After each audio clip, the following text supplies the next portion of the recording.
আসসালামু আলাইকুম রহমতুল্লাহি ওবরকাতুহু। প্রিয় ভাই বন্ধুরা, সবাই কেমন আছেন?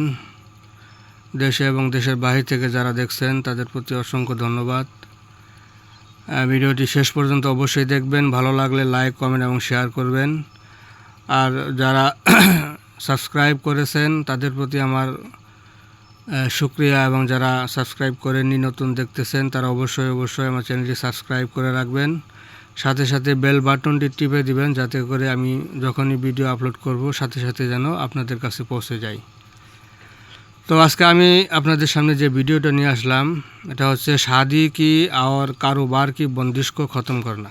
ঠিক আছে, যাদের বিয়ে বন্ধ করে রাখা আছে অথবা ব্যবসা বাণিজ্য যারা করেন, ব্যবসা বাণিজ্য অনেকেরই বন্ধ করে রাখা হয়, সেটা কিভাবে আপনি বন্দিশকে বা বন্ধকে আপনি খুলবেন, সেটার প্রক্রিয়া আমি আপনাদেরকে অবগত করাবো। তো অনেক আছে, ছেলে বা মেয়ে বিয়ের ঘর আসে, দেখে শুনে যায়, সব দিক দিয়ে ভালো, কিন্তু দেখে চলে যায় যে আর ফিরে আসে না।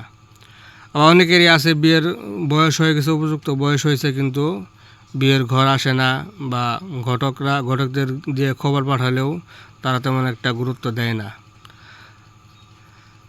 আবার অনেকেই আছেন যারা ব্যবসা বাণিজ্য করেন, ব্যবসা হঠাৎ চলতে হঠাৎ ব্যবসা বন্ধ হয়ে যায়, মন্দা হয়ে যায়, কাস্টমার আসে না, খরিদ্দার আসে না, ব্যবসা ঠিকমতো হয় না। তো আল্লাহ না করুক, এই দুই বিষয়ের উপরে যদি কারো বন্দিশ লেগে যায় বা বন্ধ লেগে যায়, বন্ধ করে রাখা হয়, সেটাও খুব সহজেই আপনারা খুলতে পারবেন। কবিরাজ ভাই যারা আছেন, আমেল যারা আছেন, তারাও এটা দিয়ে উপকার সাধন হইতে পারবেন। আর যারা কবিরাজ না, সাধারণ মানুষ যারা আছেন, তারাও যদি সঠিকভাবে সঠিক নিয়মে যদি আমার এই তেলেসমারটি তাবিজটি আপনারা কাজ করতে পারেন, তাহলে অবশ্যই আপনারা উপকৃত হইতে পারবেন।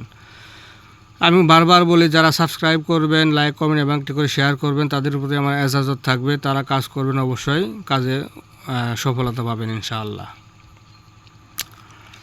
তো আমি এই তেলেসমারটি যেটি দেখতে পাচ্ছেন, আমি একটু দেখাই দেই। এই যে এখান থেকে শুরু করে এই পর্যন্ত, ঠিক আছে, এই পর্যন্ত হচ্ছে এই তাবিজটা।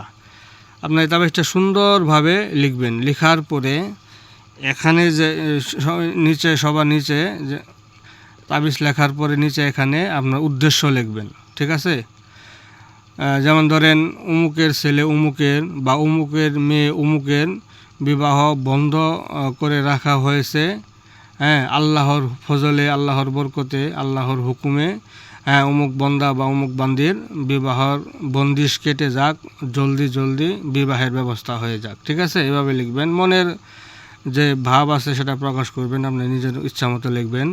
আর যাদের ব্যবসা বাণিজ্য বন্ধ হয়ে আছে সেটা খোলার জন্য সেখানে লিখবেন অমুক বান্দা বা অমুক বান্দি, হ্যাঁ, যে কারোবার করেন, যে ব্যবসা করেন, সেটার নাম উল্লেখ করে বলবেন যে অমুক বান্দার, হ্যাঁ, লাইব্রেরির ব্যবসা বা মুদির দোকান বা কাগজের দোকান ইত্যাদি, হ্যাঁ, বন্ধ হয়ে আছে। আল্লাহর হুকুমে, আল্লাহর ফজলে, আল্লাহর রহমে তার বন্দিশ বা বন্ধ কেটে যাক, তার ব্যবসা পুনরায় আবার চালু হোক। ঠিক আছে, এইভাবে লিখতে হবে। তো এখন আপনি কিভাবে লিখবেন? সাদা কাগজের মধ্যে পাক পবিত্র অবস্থায় কালো কালি দিয়ে লিখবেন। আপনাকে লিখতে হবে 3টা তাবিজ। ঠিক আছে, 3টা তাবিজ লিখবেন।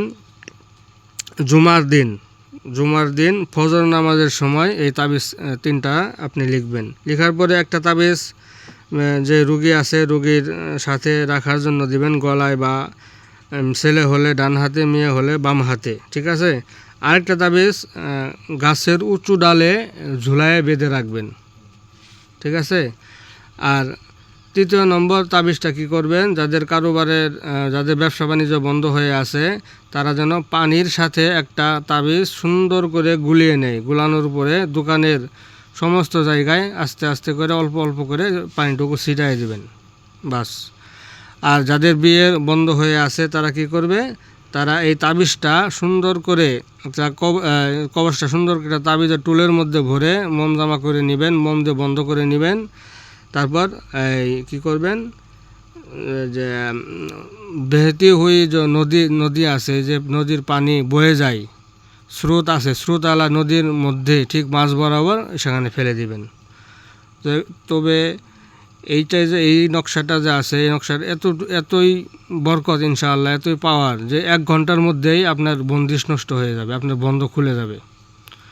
ব্যবসা বাণিজ্য যারা করেন তারা 1 ঘন্টার মধ্যেই কাজ করার পর 1 ঘন্টার মধ্যেই আপনার এর রেজাল্ট বুঝতে পারবেন। আর যাদের বিয়ে শাদী বন্ধ হয়ে আছে, হ্যাঁ, তারা দেখবেন যে 2 থেকে 3 দিন বা 5 দিনের মধ্যেই তাদের পরিবর্তন শুরু হয়ে গেছে, বিয়ের ঘর আসতেছে বা বিয়ে করানোর জন্য পারাপারি লেগে গেছে ইনশাআল্লাহ। তো ভিডিওটি ভালো লাগলে অবশ্যই লাইক, কমেন্ট এবং শেয়ার করবেন। সবাই ভালো থাকবেন। আসসালামু আলাইকুম ওয়া রাহমাতুল্লাহ।